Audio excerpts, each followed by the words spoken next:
Chapter 231 The legend keeps growing. You are listening at novelfull.audio.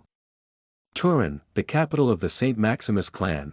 To say that Sam St. Maximus was irritated by the young Marcus Aurelius's visit would be an understatement. The St. Maximus clan was a clan of primarily sweepers and service workers, yet they were ranked 7th amongst all clans and were considered a powerhouse. This was because Sam St. Maximus was a tier 6 god and his bloodline ability allowed him to gather information from all corners of the universe, making him the most complicated opponent, having an unparalleled ability to gather information. Unlike the Kingsman clan, the St. Maximus were not afraid of Marcus Aurelius or his influence, as while the young prince had some privileges for being the firstborn son of Regus Aurelius, he was not the only son, nor declared the crown prince. As his current standing stood, he did not have the qualifications to push orders around on the St. Maximus clan. However, he could still request an audience with the patriarch Sam St. Maximus himself, and Sam was obliged to entertain.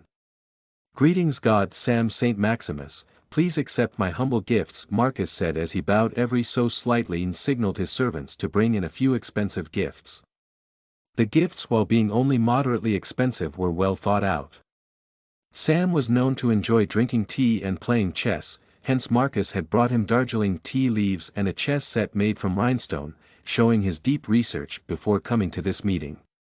Sam examined the gifts and grunted. In his experience, the better the gifts, the bigger was the favor the other party wanted to ask, which meant that the brat was up to no good. "What do you want, kid?" Sam asked, cutting straight to the chase.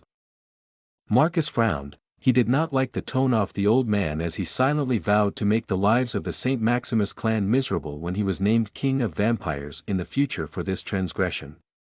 However, controlling his temper, he pulled out a crystal ball from his inventory and showed an image of Severus swinging his steel broom from before Siegfried's death as he said, "This is Severus St. Maximus, a rebel who took part in the coup to dethrone Will Kingsman, a wanted fugitive that I'm looking to bring to justice. With your extensive information network, I'm sure you can help me track the man. He has recently killed one of my closest friends, and I'm looking to bring him and his crew to justice." Sam did not spare a glance at the crystal ball as he said, "I don't know where he is, but if I hear anything I'll let you know. If that's all, then you can leave."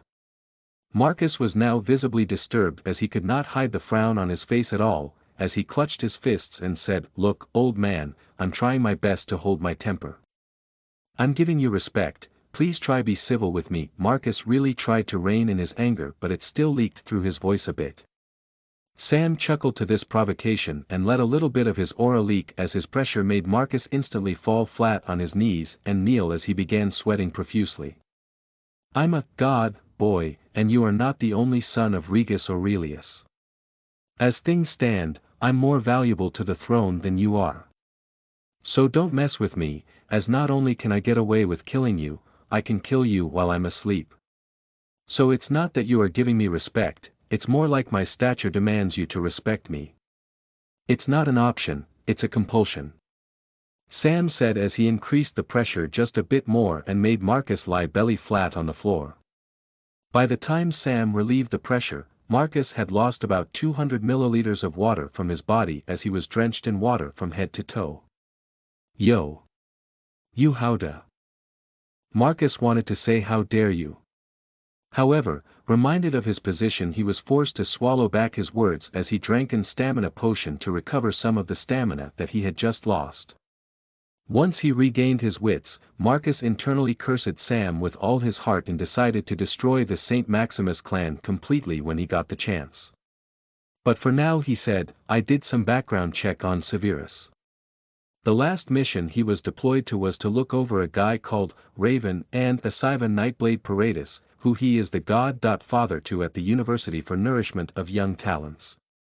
While we have data on Asiva, the Raven character is mysterious and his data shows that he always has a mask on to protect his real identity. In Severus's attack on my friend, there was a masked man who was also involved and we suspect it could be this Raven guy. Anything you can tell us about him?" Sam studied Marcus's expression for a moment as he contemplated if this was a genuine question or an interrogation. "Max was a primordial vampire, an existence that was going to challenge the Vampire King one day. The child of the prophecy of old, and by creating him the Saint Maximus clan was a criminal in this universe for the existing vampire order. If Marcus knew about Max's secret it would be problematic, but from his expression it did not seem like he knew much. Raven is an entity that had Shikuni one night as his guardian. A young vampire, we suspect he might be Shikuni's student, Sam replied after thinking a lot as the name Shikuni one night sent goosebumps down Marcus's spine. Shikuni one night. The madman who killed Thor. The undefeated warrior who rocked the universe to its core. The guy who my father said was a generational fighter, possibly even stronger than him. Marcus asked in complete shock and horror. If there was one name the upper echelons of both dark and light faction talked about at every social gathering these days, it was Shikuni one night. The enigma who defeated Thor and to kill whom Lucifer had to resort to trickery. By revealing this small bit of information, Sam had thrown Marcus off Max's real secret, which meant that at least for now he was safe. However, now that Marcus had his sights set on him, it was only a matter of time before the two inevitably clashed. /////A/N. Bonus Chapter 2 Halves for hitting the tree target, good job guys. /////BL.net. Chapter 232 The Meeting with the Bank Manager. You are listening at novelfull.audio. Max needed to raise money and he needed to obtain the 7 Galaxies Bank VIP membership, both of which went hand as far as Max was concerned. In the entire universe there were only 10,000 new VIP memberships issued every year and only 1,000 VIP Plus membership slots. His brother was one of the lucky few who had a VIP Plus membership at the 7 Galaxies Bank alongside people like the Monarchs and other Tier 7 gods. But since the VIP Plus slots were so limited and not even all gods could get one, the competition at the VIP spots became extremely intense. It was basically every single wealthy merchant, Tier 5 adventurer, some minor god, a few influential Tier 4 warriors all vying for one, but while the demand was extremely high the supply was truly low. The bank managers were not even authorized to issue a VIP membership and it could only be issued at a regional manager level. With such an intense level of competition for one spot, it was nearly impossible for a Tier 2 individual to get a VIP spot with his own merit, but thankfully Max had an insane amount of resources behind himself that could help the bank make billions of gold coins should they make him a VIP member. This bargaining tool was his only hope of getting in, but it was still not a 100% guarantee that he would. Taking his chances, Max headed out to the Tier 2 planet designed by the Universal Queen, the Mist Star planet, to meet with the bank manager there. System notification. You have entered the safe zone Mist Star planet. You will be revived if killed within this area for free by the Universal Queen. It was Max's first time at the Mist Star planet. In his past life he had only seen the Tier 2 planet in photos and videos of other earthly adventurers but never had the chance to walk around himself. The planet was a far better place than the Tier 1 Star planet as the streets were much cleaner and while the traffic was high, it was still civil and orderly, unlike the sheer chaos of Star. Once inside the safe zone, Max quickly found his way to the nearest 7 Galaxies Bank branch as after going inside he requested to meet with the manager, and with his status as a platinum customer, Max was given a 30-minute wait time before his meeting was scheduled. Max calmly waited for his turn as he observed the dealings of the bank, as he realized that the world economy was much larger than he could ever fathom, as while 1 billion gold coins seemed like a ridiculous amount for a single person to own, it was actually a figure that a large bank like the 7 Galaxies Bank handled on a monthly basis from all small transactions combined. In his half hour of waiting, Max saw at least 100,000 gold worth of transactions being done, which meant that the bank did over 2 million gold coins in transactions just from its physical location every single day.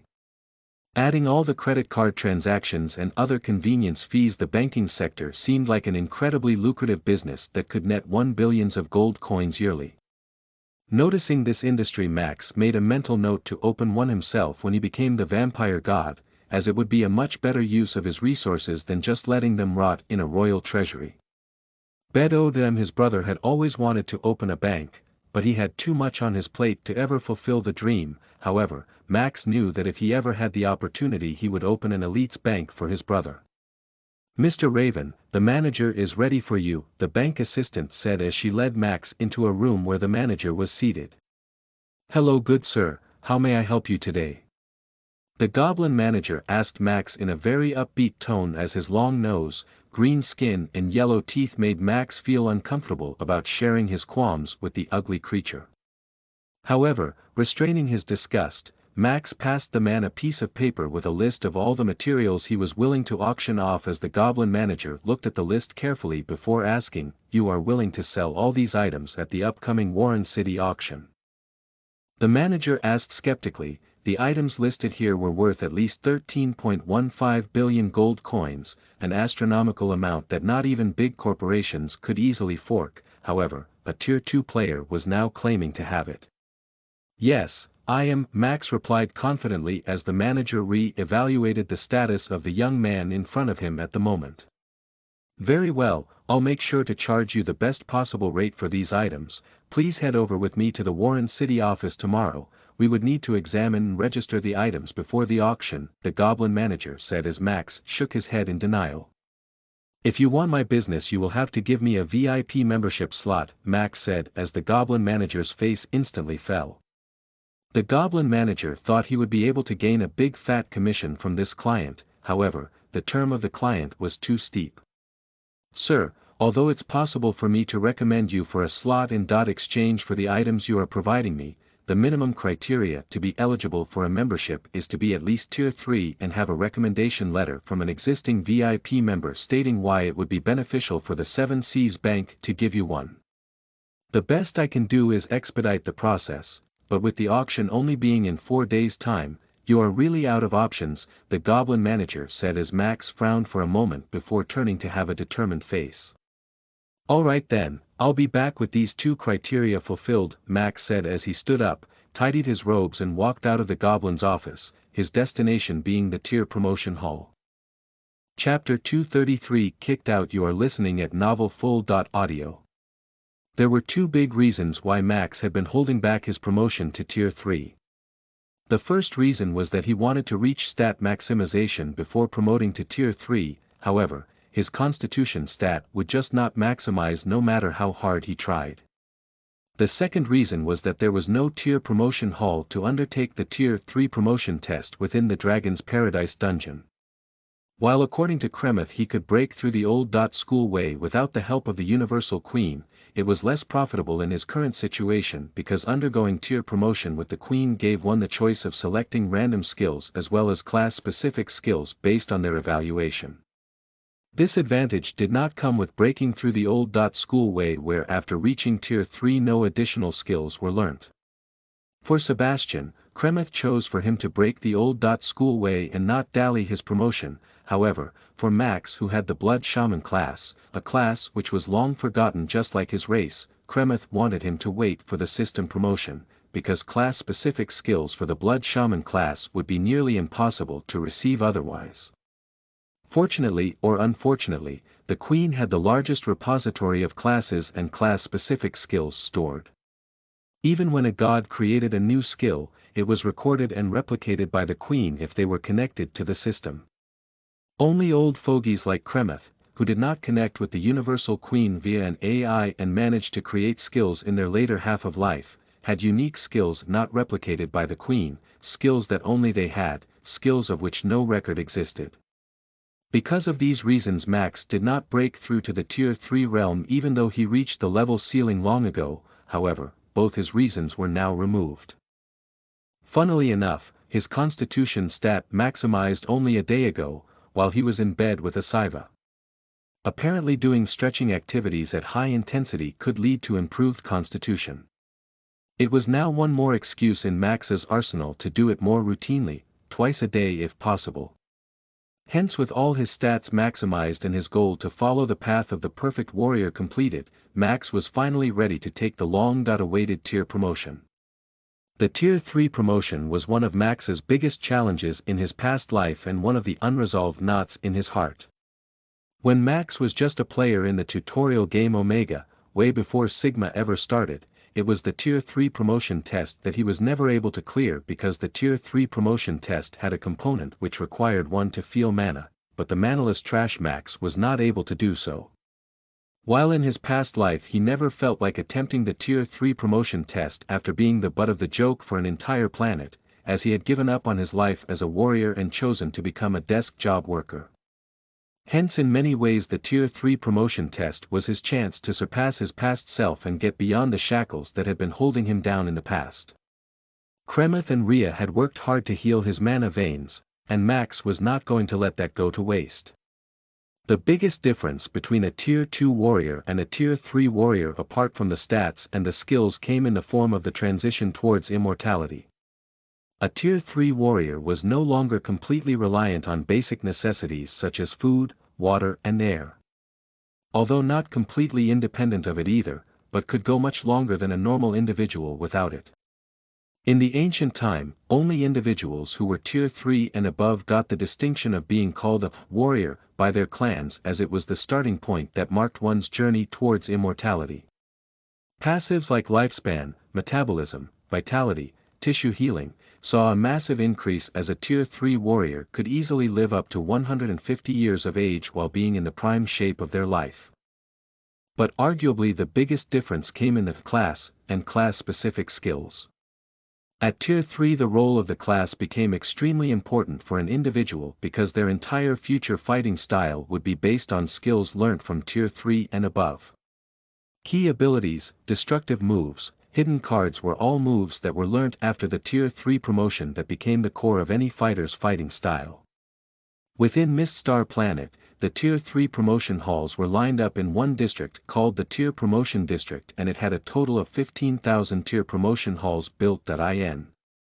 Max checked the list of all the available halls and after not finding any for the Blood Shaman, he sighed deeply and began walking towards the Shaman class promotion hall. The regular Shaman class promotion hall was built at the last row of all tier promotion halls, alongside some of the other sketchy professions such as Corpse Liberator and Waste Decomposer. To say that it had low standing within the Light faction would not be an understatement, as popular classes such as the Swordsman class and the Mage class had massive halls right at the first row. A class called Arousal Masseuse was 2 rows ahead of the Shaman class promotion hall, which told Max that the Light faction people would rather have sex fiends running around their lands than freaky shamans. Max walked into the Shaman class promotion hall and saw 3 weird men sitting there behind a desk with a big hump visible over their backs while being covered in weird accessories, nets and potion bottles. Who is he? Who are you? Who comes here? The 3 men asked at once, as Max raised an eyebrow as to what Looney Tunes show was going on in here. Look at his back, straight, look at his muscles, elastic, look at his fingers so coarse, clearly the boy has not spent enough time over a brewing pot or with small dolls creating curses. How is this boy a shaman? The man sitting in the middle asked as the other 2 nodded and began mumbling in deep voices. The 3 of them looked exactly like what Earth fictions described shamans to be, with hunched backs and weird accessories, but judging by their criticism of Max it seemed like the hunch was from working long hours over brewing pot and stitching curses into dolls. However, Max was not interested in this BS stereotyping talk at all, as he confidently said, "I'm here to take the promotion test please." The shaman in the middle scanned him as Max said this, trying to see if he was eligible to take the test or not, as his perception was blocked by Max's concealer mask. "Remove all concealment techniques," the shaman ordered as Max turned to face his back towards the shamans as he removed his mask and told Drax to temporarily let the trio do one quick scan. The shaman scanned Max and immediately said, "You are not of the shaman discipline, get the hell out of here boy, go to the last promotion hall down the line labeled Other Classes. Don't waste our goddamn time." Saying so, the 3 weird freaks kicked Max out of the shaman class promotion hall. Chapter 234 Others. You are listening at novelfull.audio. The very last tier promotion hall in the entire Miss Star Planet tier promotion district was labeled as Other Classes and was arguably the most disgusting looking tier promotion hall of them all. While every tier promotion hall had some unique features such as the Swordsman class promotion hall had their gate made from swords. The Mage class promotion hall had floating steps leading to the entrance, and the Shaman class promotion hall, while looking creepy, had the skulls of various creatures attached to the door. Although not the best fashion statement, it was still well maintained and the hall itself was undamaged and the wood used in the flooring and walls was clean and rot-free. The Other Classes promotion hall was more like an abandoned toilet of a campsite. It smelt atrocious. The hall itself looked like it could collapse at any second if the wind blew too hard, and the wood used in the construction had become a nesting home for termites and worms at this point, showing that no maintenance work had been done at the hall for years or several hundred years. If Max was not hard-pressed for time, he would have seriously considered whether he wanted to go through with the tier promotion that very moment itself or take a day or two to mentally prepare himself for the horrors that were going to be inside, but since he did not have that luxury, he tightened his ball sack, took a deep breath and walked past the entrance door. As Max walked inside, the interior was barely any better than the outside of the hall, with the only difference being that while small bugs ran all across the floor, they were not innumerable in number and could be stomped on easily. Unlike other tier promotion halls where an attendant would be present to greet one upon entry, the Others hall only had a large sign that said, "Place hand here to begin tier promotion test." Max walked up to the sign and saw the palm scanner full of dust.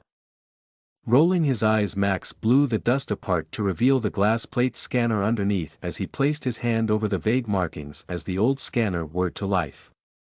"Processing," a mechanical voice answered as Max felt his hand being glued to the scanner surface with an invisible force as he could not lift his hand from the surface no matter how hard he tried. Evaluation complete. Lost class blood shaman detected, preparing the corresponding testing area. Estimated time: 2 hours and 7 minutes. Please enjoy our carefully selected list of music while you wait, the mechanical voice said, and then began playing some sort of weird instrumental music that sounded like a piano made from glass. Max looked around and thought, great, just what I wanted on this beautiful day, as he blew a small fire to incinerate the bugs around himself as he took a seat. Max did not wish to waste so much time here waiting, and since he had no other options but to wait, he decided to make the most of it and called his sister-in-law Naomi. "Naomi." "Hello." "Max." "Max." "Hello sister-in-law, how are you? How are the kids?" "Naomi." "I'm good, the kids are completely obsessed with Kartake, they want nothing more than to play with the little one all day." "Max." "Huh, that's cute." "Naomi." "How are you?" "Wait a second, Jack." "Jack. Don't give Kartake your fruits, it's for you to eat." "Jesus Christ, this kid." Max. Asterisk shivers from the anger displayed. Asterisk, Naomi. "Yes, sorry dear, how are you? What's that music in your background?" Max. "I'm fine, waiting in turn for my tier promotion. I'll be tier 3 soon." Naomi. "Oh, you're not even tier 3 yet." "Even I'm tier 3, what the hell were you doing? I thought you were stronger." Max. Ego destroyed into bits. Naomi.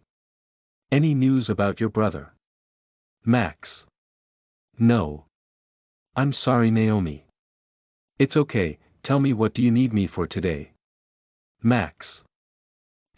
How do you know I wanted something?" Naomi. "I know you brothers, you never call home just to casually check in." Max. Asterisk guilt rising internally. Max. "I need a recommendation letter to become a VIP member of the 7 Galaxies Bank. If you can ask Sister Ruby or God Patricia for one, I would be grateful." Naomi. "How soon?" Max. "Tomorrow will be good." Naomi. "Okay, I'll see what I can do. You be safe and come home once in a while at least if you are living in Radiance." Max. Asterisk shivers uncontrollably realizing that Naomi knows that he was on Radiance but did not visit home asterisk, Max. It's not like you think, I was Jew. Line disconnected. The main reason Max had called home was to get a recommendation letter as he was not sure if Sister Ruby was a VIP member of the Seven Galaxies Bank or not, as with her status as the first Elven princess and a Tier 4 warrior she might be one. If not, the god Patricia one night was definitely bound to be, and Max could not directly approach her but Naomi could, but calling home gave Max a reality check about his selfish nature. Max sat there contemplating the mistakes he was making in life, as he realized that the time he had was very little compared to the things he had to achieve. He had no one but himself to blame for choosing to spend SNU time with Asiva instead of going home once. But at that moment the thought of the naked Asiva was way more alluring than spending time with his cute nephews, and it even gave constitution improvement, so Max regretted nothing. But in the future he would try to make time to go home for sure, if for nothing else then to avoid incurring the wrath of his sister-in-law. /////A/N. Bonus chapter for hitting the PS target, good job everyone. ////. Chapter 235 Tier 3 Test. You are listening at novelfull.audio. Your test area is now complete. You may proceed to start your evaluation, the mechanical voice said as steam-powered pistons made a hiss sound as they moved old levels to reveal a hidden door in the room not present before.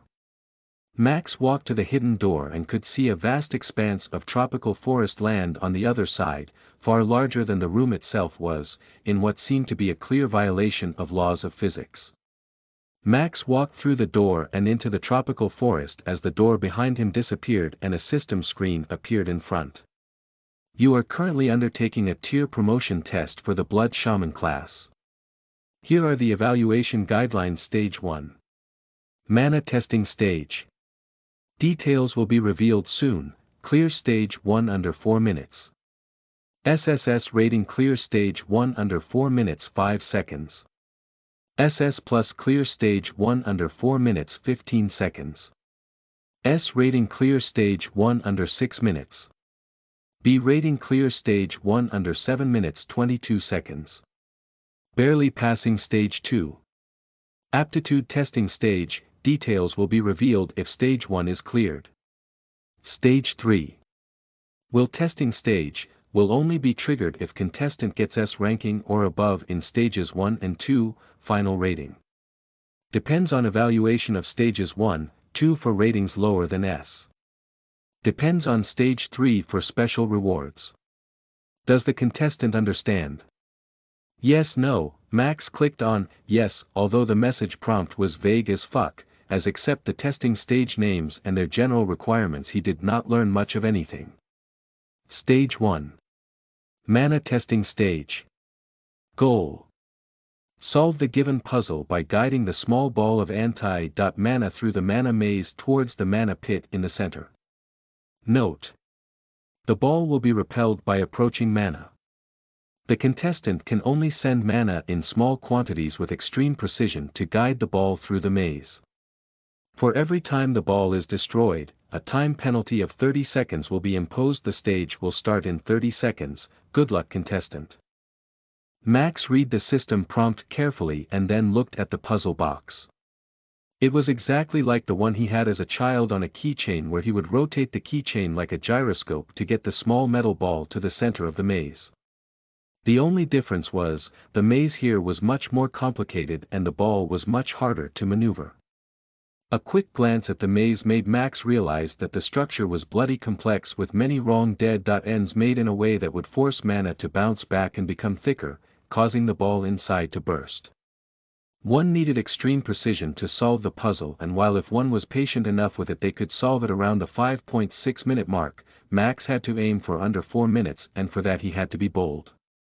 The stage will start in 5.4, 3, 2, 1. Max decided to be bold with this. He had tried to solve the puzzle with his eyes alone and chart a path, but there were just too many channels and it was impossible for him to understand them all at just a glance.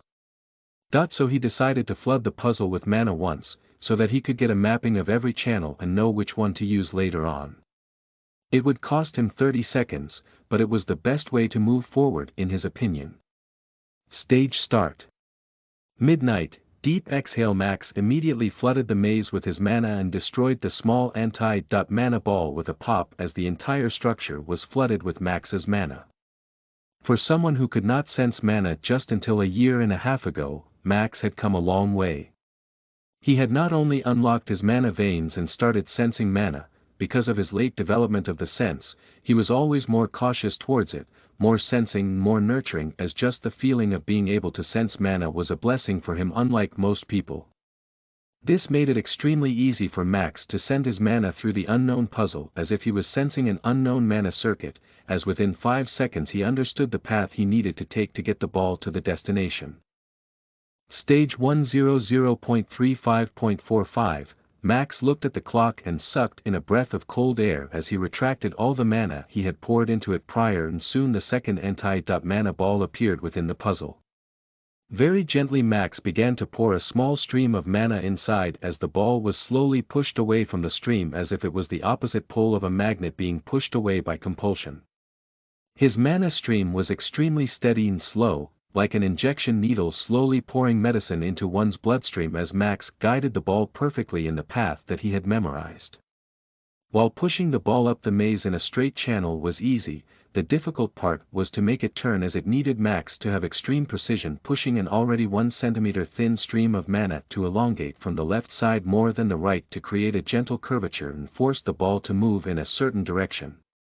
It was a time-consuming process and one needed to have perfect focus, as a push too hard and the ball would inevitably pop. The next 3 minutes flew by like they were a second for Max as he was completely focused on the job, his only focus being on guiding the ball to the destination, as by the time his eyes ran over the clock he was very close to the deadline. Stage 103.44.01, Max yelped. He still had 2 more turns to go, as he began pushing ever slightly more so that the ball reached the destination faster. Max was taking a gamble by pushing the ball so fast. If it popped he would need to start from the start again and might not even pass the stage at all. However, he wanted to go big or go home. Luckily, or through pure skill, he did make it, and right in time at that, as a mechanical voice informed him about his success. You have cleared stage 1 in 03.58.96 final evaluation. SSS, hell yeah. Max shouted in joy as he slumped to the ground covered in sweat and feeling out of breath. Only now did Max realize that he had been so focused on guiding the ball that he had forgotten to breathe during the test. However, thankfully it had all paid off. For an individual who could not sense mana for so long, completing a mana test with a SSS rating was the definition of how he had turned his life. Feeling teary-eyed, Max looked towards the ceiling as he said, "Brother, Hazriel, are you guys watching?" Wiping the slight moisture off, Max sighed deeply as he got up and dusted himself off. The rainforest around him was oddly calm, with not a single insect making a noise, as Max shrugged his shoulders and decided to ignore the weird ways in which the system worked. Congratulations for clearing stage 1. Now you shall attempt stage 2 aptitude test. Goal: to test your aptitude to become a worthy blood shaman, learn 3 blood shaman spells from understanding the diagrams inscribed on the 3 wooden stones in under 3 hours to beginner proficiency for SSS rating. Learn 3 blood shaman spells in under 4 hours for S rating. Learn 3 blood shaman spells in under 9 hours 22 minutes to be considered pass. Press yes to begin the countdown when ready. Max's eyes fell on 3 stones about 300 meters away which looked like they had some inscription on them, but no matter how hard Max tried to peer he could not discern the writing as it appeared hazy. I guess I can't cheat the system after all, Max sighed as he clicked yes, and prepared to attempt stage 2. Internally Max was really excited for stage 2 as he had never received a proper blood shaman class spell before. Although it was not a spell scroll that allowed one to learn it immediately and he had to learn it the old school way, Max was glad he had the opportunity to study the ways of his class. Max walked up to the 3 stones and noticed the writings on top of each. Blood sacrifice. Sacrificing the blood of enemy to the shaman god Angakok, to refill your own mana bar to full. Curse. Curse the 7 generations of those who try to steal your treasure or items you wish to curse. Medium of power. Call on the shaman god Angakok and become his medium of power. Use his divine power to wreak havoc on your enemies. Chapter 236. The first spell. You are listening at novelfull.audio. Max read the description of the 3 skills that he had to master and became speechless for a moment. These were proper shaman class skills for a change, not haphazard skills that could correspond to 50 other classes but actual proper shaman class skills. Max knew there was a shaman god, but he never knew his name. But from the description of the skills he was meant to learn, it seemed like he was called Angakok and his followers could call on his power for fights with the proper price paid. When Max read the descriptions of the skills he had to learn from the tablet, he realized that they were not regular skills that could be activated from just flowing mana in a particular way along his mana circuits, but rather a collection of runic inscriptions, items and scriptures that needed to be spoken in unison to activate the skill. A few skills needed specific items such as blood of special monsters to be activated, and the tropical surroundings seemed to be present for exactly that reason, as depending on the skill Max wanted to learn, the corresponding plant and animal life was going to spawn around him, and Max had to hunt them down and gather the materials like a shaman would do in the wild to have an attempt to learn the skill. This was much different than what Max was used to as an Omega gamer or even as a Sigma gamer, as of all the classes he had seen, there had never been a class whose skill execution was so complex and weird. It was essentially impossible to have a rabbit's ear lying around mid-battle, or have the time to draw the inscription and place the items correctly to recite the mantra to activate the spell. However, as a back-end mechanism, Max understood the devastating potential these abilities brought, as while all other classes could do nothing when the enemy was not in front of them or in range for their spells to work, shaman spells could work across galaxies and could be casted out of the safety of one's own quarters. Max read about the first spell, Blood Sacrifice. Sacrificing the blood of the enemy to the shaman god Angakok to refill your own mana bar to full. While the skill description was vague and made one believe that they needed to sacrifice the blood of their enemy at the time, it was actually not the case. Reading the spell in detail, one realized that Angakok apparently considered white rabbits as his enemies, and for every one white rabbit ear sacrificed to him in a ritual, he would refill the MP bar of the shaman who sacrificed the ear to him in full. The runic inscription to do the spell was easy enough. It was like the peace symbol with the rabbit's ear placed at the center point where the 3 lines intersected, and the other channels were to be filled with the blood of the caster fresh out of his own veins. After thoroughly understanding the procedure, Max used his skill, Scan, to search for rabbits nearby, whereby he found 2 rabbit holes with rabbits inside. Summon nether beasts. Max used his skill and summoned his hounds as he gave them the task to go and quickly hunt him 2 rabbits and bring their corpses intact, as he proceeded to read the description of the second skill and what it required, as to not waste time and be prepared when the time came to learn the second one. The second skill was called Curse. Curse the 7 generations of those who try to steal your treasure or items you wish to curse. It was a skill that Max was actually interested in learning, as it seemed like a practical and useful skill to have.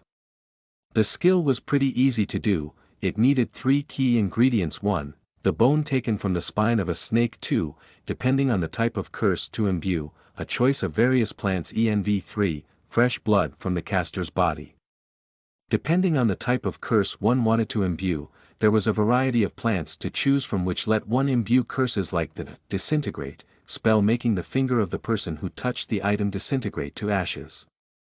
Or even poison the individual or paralyze them or make them hallucinate. It was a sinister technique undoubtedly, and could easily kill any individual below tier 3 with simple trickery. To imbue the curse, one needed to brew the correct mixture using plants and blood, and then, while chanting mantra, draw a reverse trident-looking symbol on the item one wished to curse with the snake bone, and the curse was complete. Max used Scan to check his surroundings and found 1 snake in the vicinity, sleeping calmly on a treetop, while a quick search of his surroundings had his eyes land on a blue flower which was called the Reverie flower, one of the flowers that could be used for the cursing process. As his hounds happily came back with 2 dead rabbits in their jaws, Max patted the hounds and gave them praise before sending them to fetch the flower and the snake as he silently began preparing for learning the first spell. Having such capable underlings, Max did not have to waste time gathering materials at all, whereas an average shaman without having Max's skills or the scan ability would easily waste 25.30 minutes gathering the things that were brought to him, while he wasted no time. Max was a methodological person. After understanding the method he succeeded in performing blood sacrifice in his very first attempt as he drew the inscription on the wet soil below his feet, filled it with his blood, said the mantra and placed the freshly cut ear of the rabbit at the center. The feeling of his MP bar being refilled was refreshing, as Max was grinning ear to ear when he saw the system notification, "You have successfully learnt the spell, blood sacrifice, to beginner mastery. Time 00.24.56, Max had completed the first spell in under 30 minutes and was off to a flying start. //////A/N. I've decided to call off the riddles. I'm declaring 50% off on all privilege tiers for February. Hopefully this helps reduce the burden on you all's pockets. Happy reading /////. Chapter 237 Angekok. You are listening at novelfull.audio. Max had a few troubles with learning the curse spell, but eventually he did manage to learn it as well. The curse spell was extremely practical because Max could technically imbue it on any item given enough time. He could imbue curse on a piece of paper and then send it as a letter in a sealed envelope to his enemy, who would be afflicted with the curse once they come in contact with the paper.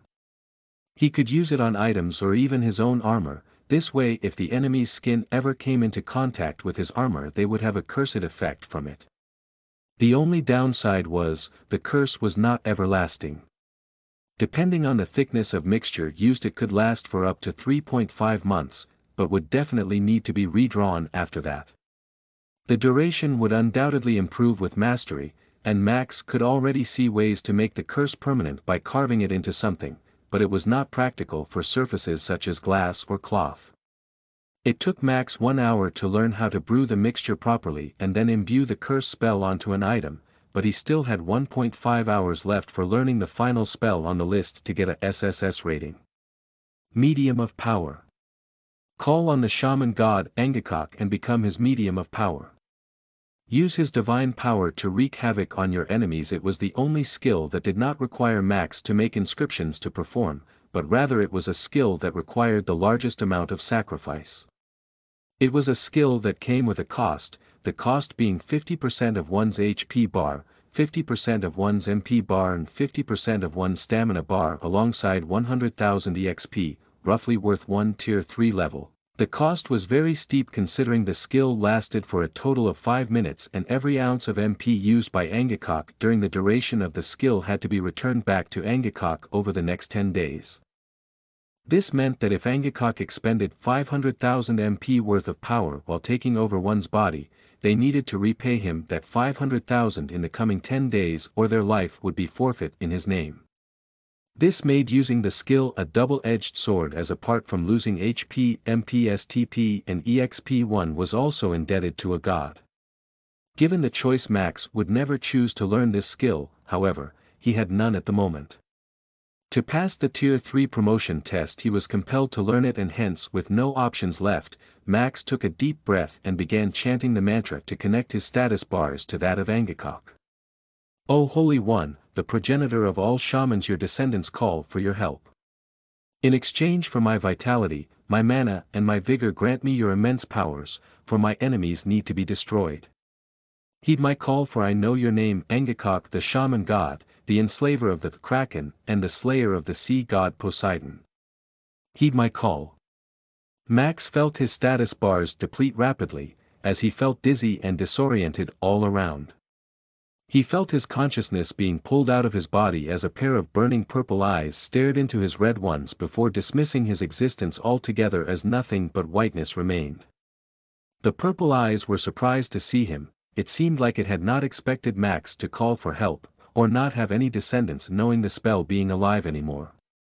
However, although it was for just a second, Max felt a suffocating pressure from those eyes, pressure just like what he felt when he saw Kremoth get serious for the first time ever when he fought off the horde of dragons. Pressure that could only be created by an ancient god whose power was unfathomable. For 5 minutes nothing seemed to be present around Max, nothing but an empty white void that threatened to destroy his sanity if he stayed there too long, but thankfully 5 minutes later he opened his eyes, being back in control of his body. All around him the entire testing area created by the system was destroyed.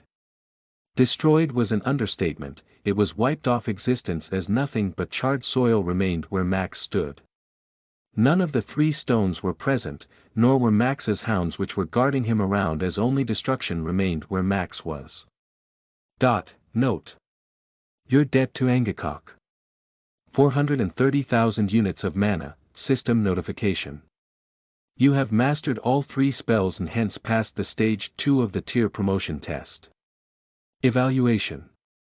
You have cleared stage 2 in February 1st, 03, setting a new record for this stage, being the fastest to clear it in the history of the Blood Shaman class.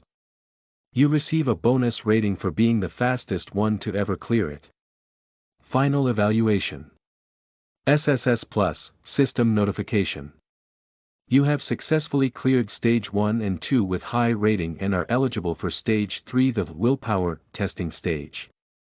Note: this stage is not compulsory, and should you wish to end the promotion test with an A+ rating you can end now.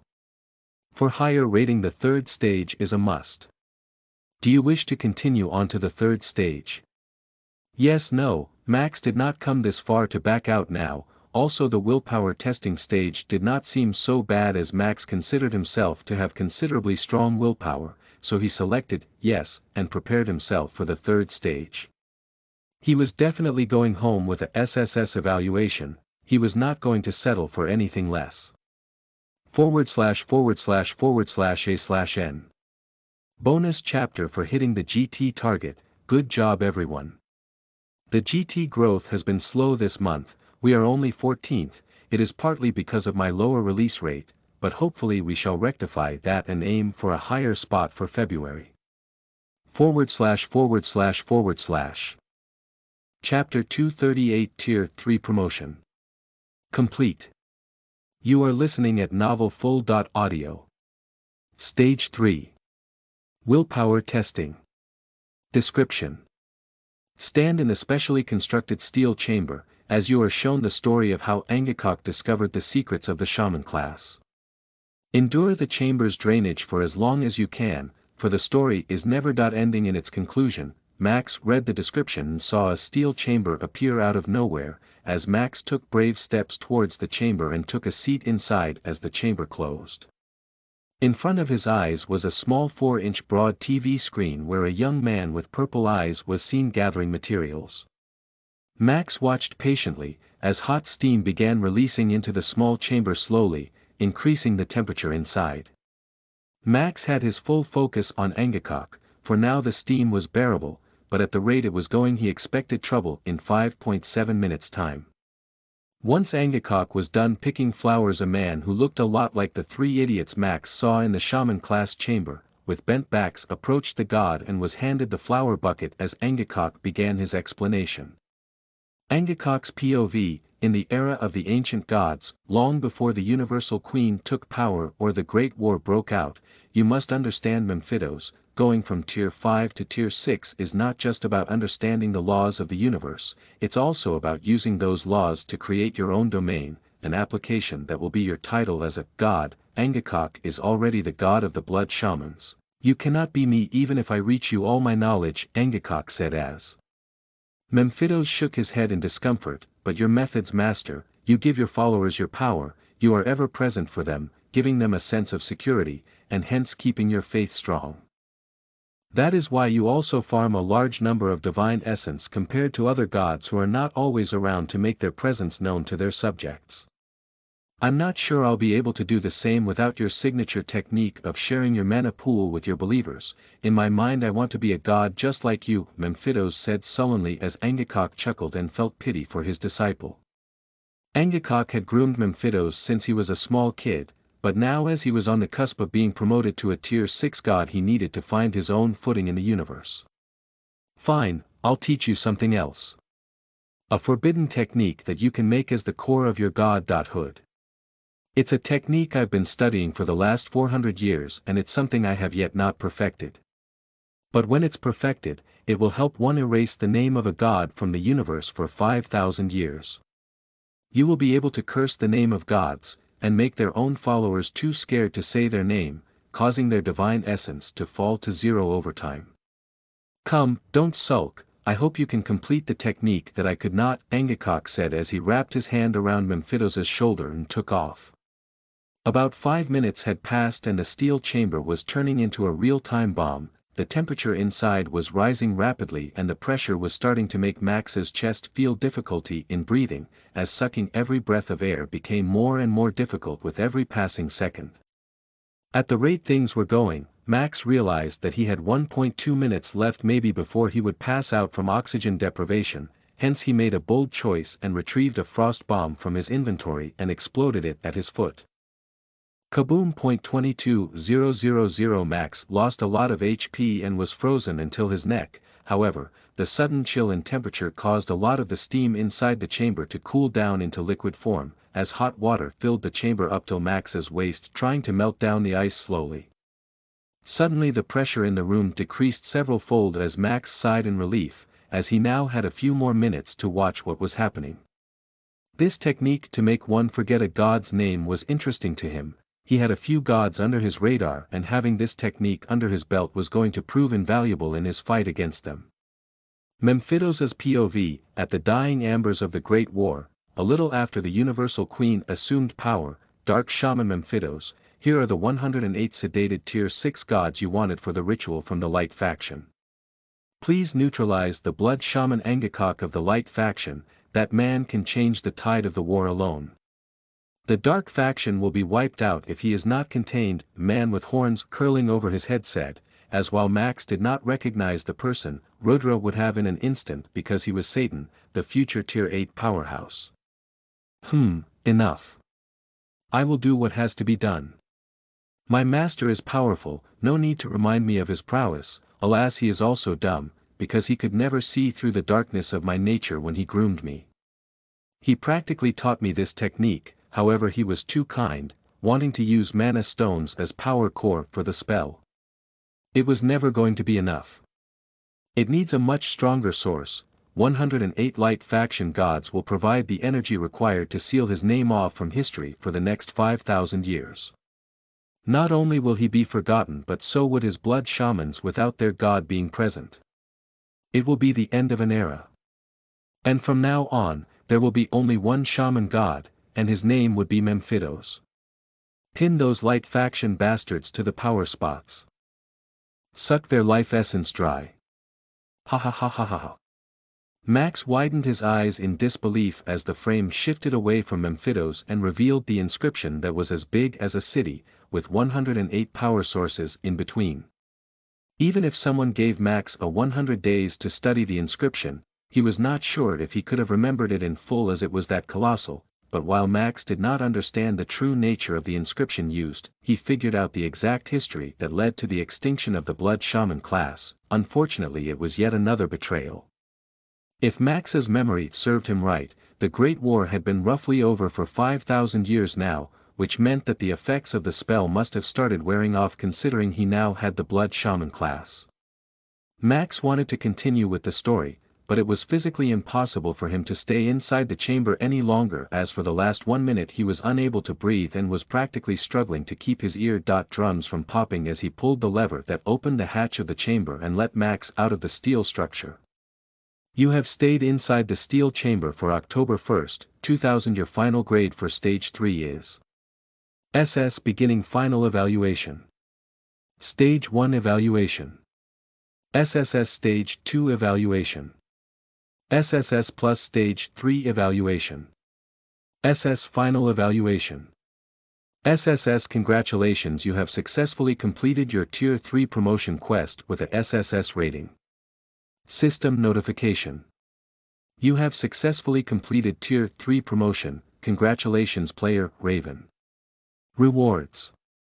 Plus all stats x2 plus 45 levels, latent EXP reward, Benov Com plus title, Angekok's chosen, plus runic bone staff, legendary, Angekok's reward, skill reward. Choose 3 of 5 presented skills. Energy Blast. Blast your enemies with a ball of concentrated mana that will cause both magic and physical damage. Range. 50 meters at beginner proficiency, light movement. Temporarily increase movement speed by 15%, leg breaker. Stomp on your enemy's leg to break the bone inside. Useful for surprise attack in close range combat. Retrieve. Retrieve any item in your site weigh.ing less than 10 kilograms using this spell. Range. 100 meters at beginner proficiency, 9 Ashura sword slice. A 9 sword strike pattern designed to fatally wound an enemy. Class-specific skill reward. Choose 2 of 4 options, Blizzard. Call a chilling blizzard onto the battlefield, dropping temperatures below 0.5 degrees C causing constant freeze damage. Note. Skill does not distinguish between friends and foes, tremor. Shake the entire battlefield with a violent earthquake of magnitude 6. Can be used to destroy forts or enemy encampments from range. Death Plague. Unleash deadly plague on any city of your choice with infected rats and farm EXP for every life lost. Note. Using it in the light faction will lead to your notoriety with the Church of Life increasing, giant summoning. Summon 3 giants over 25 feet tall and HP pools of over 350,000 to act as your meat shield in battle, or to topple enemy fortifications. Max looked at the choices and sucked in a breath of cold air. He had not only gained a title and a legendary staff from Angekok, but was also given the 45 levels that he had thought he had wasted because he was not tiering up. The skill choices were also absolutely amazing for tier 3 skills, and definitely gave him a lot of thinking to do. /////A/N. Sleepers, your time to awaken has finally come. You know the drill guys, vote for the skills you want Max to pick, the highest vote wins. Let me see at least 100 comments down below this chapter today cause I know 400 of you read it daily /////. Chapter 239 Rewards. You are listening at novelfull.audio. Max was overwhelmed with information being flooded at his direction from all sides, hence he decided to take it easy and start from the top as he checked out the statistics of the first title he had received. Angekok's Chosen. You are the first blood shaman to walk the universe in nearly 4,500 years and are chosen by Angekok to bring his forgotten name back to glory. Title effects. All shamans will feel a mysterious force around you and will respect you. Plus all shaman class related skill mastery will be improved by 1 grade. Let's go. Max clapped his hands out loud. Just today he was going to learn a bunch of shaman class skills and having them improved by 1 grade was definitely worth it. While the title was undoubtedly a big help, the small part which mentioned that Max was supposed to bring the god's forgotten name to glory was something that bothered Max a little. Max already had a lot on his plate, and could do without having to work towards one more god's cause, but since there were no quests or compulsory tasks attached, Max chose to be happy for now and worry about later things later. The second surprise was the gift from Angekok, the legendary runic staff. Runic bone staff, legendary. A staff made from the bone of a tier 5 wyvern, inscribed by an ancient runic master for maximum mana conduction, specially built for shamans. Qualities. Plus durable, won't break easily, plus self-repairing, mana will repair the weapon unless turned to dust, plus shaman class spells boosted by 20% plus normal spells boosted by 15% plus mana recovery increased by 10%. This was an unbelievable gift to have. Max had been searching long and hard for a proper staff for his spells and finally he had one. There was a reason behind why wizards, mages and shamans used wands, staffs, canes etc. for their magic casting, because the right kind of these objects could greatly amplify one's magic. They worked similar to an antenna over a radio, helping with both transmitting and receiving signals. If Max fought with the staff instead of his sword, his spells such as Chain Heal, Scan, Summon Nether Beasts would see massive power increase, and by just holding onto the staff his mana recovery rate would increase by 10%. It was a jackpot for him, as while his personal preference was to be a front-end fighter like his brother, circumstances forced him to be a back-end warrior, but he did not have the necessary tools to be one. One of his targets at the upcoming auction, should he be left with some spare money, was to bid for a suitable staff, but with him receiving this one, he was spared from spending at least 500 million gold coins. With the two unexpected Angekok gifts out of the way, Max focused on the unexpected levels he had just gained. Usually, when one leveled up to the maximum and then gained some more EXP, it was wasted and not stored. However, because Max shared a special bond with Mira, his excess EXP was stored with Mira and given back to him when he could accept it, helping him gain 45 levels at once. This was a big boon for Max, as with his insistence to become a perfect warrior he was often wasting months not leveling up and trying to maximize his stats, leading to his growth stagnating in the meanwhile. However, with this unexpected boost he could salvage a lot of the time he had wasted and walk on the path of the perfect warrior with a light mind, knowing that he would skyrocket in terms of levels when everything was said and done. With plus 45 levels and all his stat points doubled, Max was truly a different beast at this point, with his stat points far surpassing what any other meager tier 3 warrior could have at this point. It was now that the small amount of stats he had gained when perfecting tier 0 finally started to show a big compounding effect, as while he was only a mid-tier 3 player in terms of levels, his highest stats rivaled those of a tier 4 warrior, as everything par dexterity was already over the threshold of tier 4. While not enough to take down Siegfried on his own in a fair battle, in a planned battle Max could now maul the guy to death just like he did to Nimli, without any additional support from his group.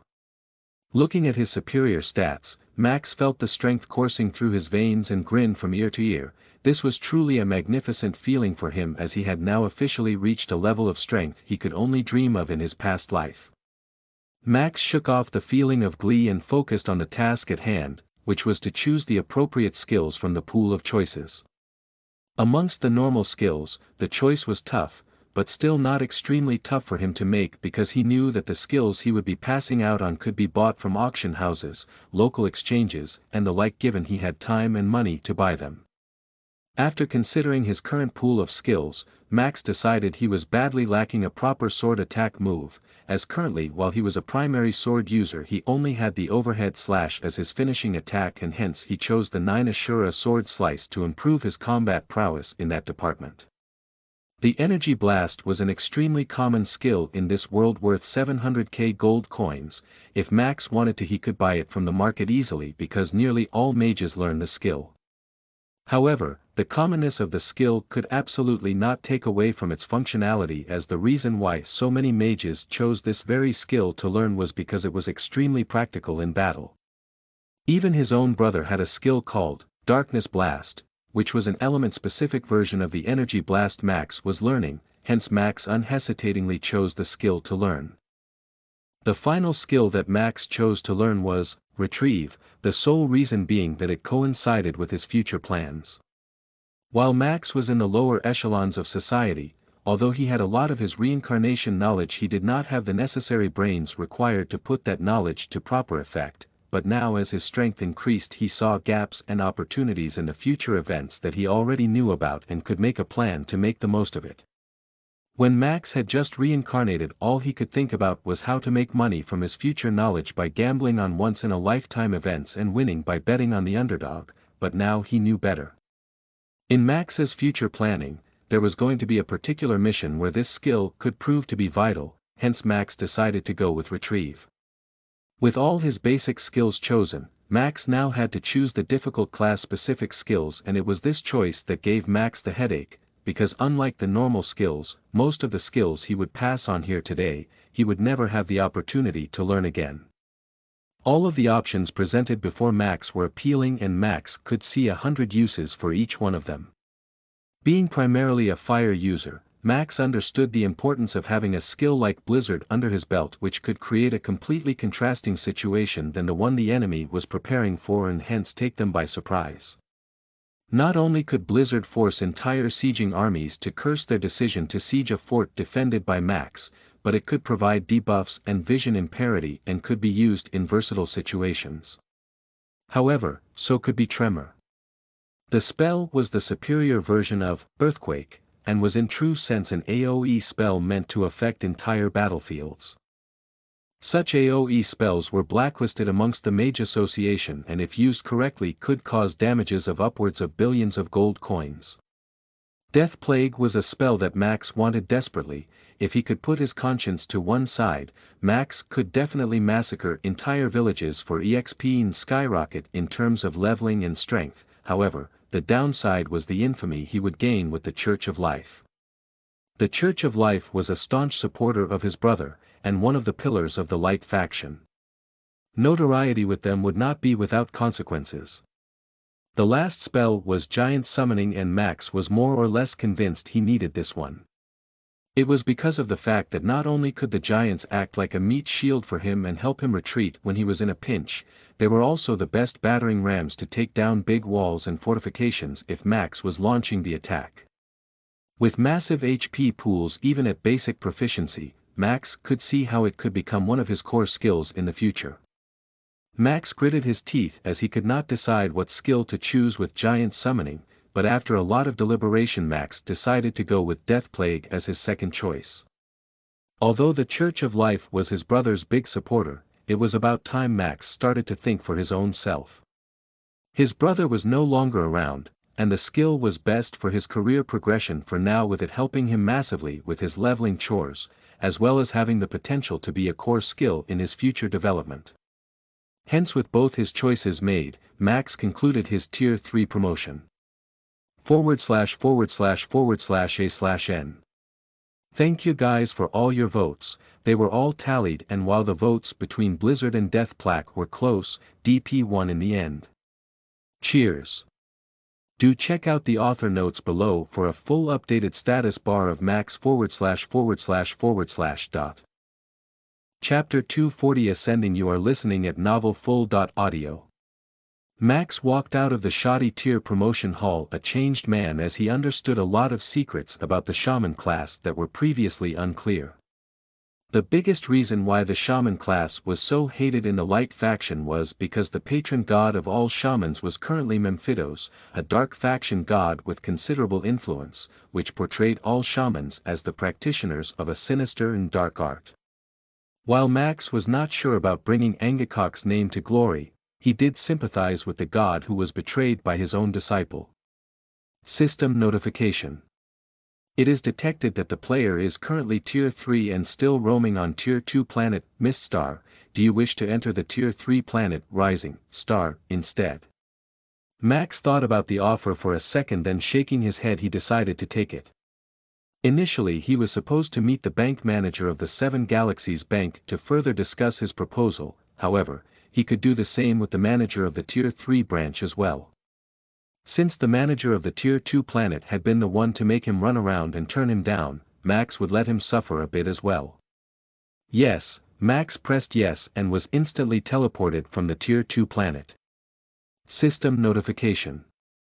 You have entered the safe zone, Rising Star planet. Max looked around the Tier 3 planet and a big smile came to his face. Finally, he was standing on a system planet that was actually worth residing on as the streets while bustling were not overly crowded and the facilities were clean and well maintained.